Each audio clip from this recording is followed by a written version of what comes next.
স্নাতক ও ডিগ্রি প্রথম বর্ষের শিক্ষার্থীদের জন্য সরকারের উপবৃত্তি মিলবে 10,000 টাকা পর্যন্ত। প্রধানমন্ত্রীর শিক্ষা সহায়তা ট্রাস্ট স্নাতক ও সমমান পর্যায়ে আর্থিকভাবে অসচ্ছল শিক্ষার্থীদের উপবৃত্তি, টিউশন ফি ও অন্যান্য সুবিধাদি প্রদান করবে।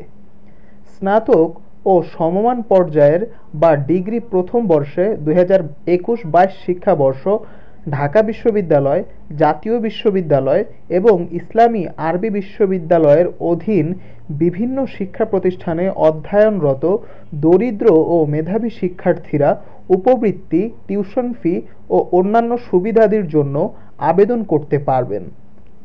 স্নাতক ও সমমান পর্যায়ের বা ডিগ্রি শুধু প্রথম বর্ষে 2021-22 শিক্ষাবর্ষের অধ্যয়নরত দরিদ্র ও মেধাবী শিক্ষার্থীদের উপবৃত্তি পাওয়ার জন্য এই লিঙ্কে প্রবেশ করে অনলাইনে আবেদন করতে হবে।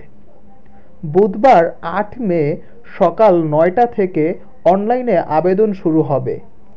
ই-স্টাইপেন্ড সিস্টেমের ব্যবহার নির্দেশিকা অনুসরণ করে লিঙ্কের সিস্টেম ব্যবহার করে সংশ্লিষ্ট শিক্ষার্থীরা অনলাইনে আবেদন করতে পারবেন। নিবন্ধনের জন্য প্রয়োজনীয় নির্দেশনা জানতে ওয়েবসাইটে দেওয়া ব্যবহার নির্দেশিকা অনুসরণ করতে হবে। আবেদন শেষ হবে কবে?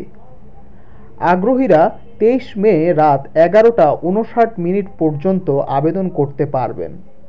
প্রধানমন্ত্রীর শিক্ষা সহায়তা ট্রাস্ট দরিদ্র ও মেধাবী শিক্ষার্থীদের শিক্ষা প্রতিষ্ঠানে ভর্তি নিশ্চিতকরণে ভর্তি সহায়তা প্রদান করে থাকে। বর্তমানে মাধ্যমিক পর্যায়ে 5,000 টাকা, উচ্চ মাধ্যমিক পর্যায়ে 8,000 টাকা এবং স্নাতক ও সমমান পর্যায়ে 10,000 টাকা হারে ভর্তি সহায়তা প্রদান করা হচ্ছে।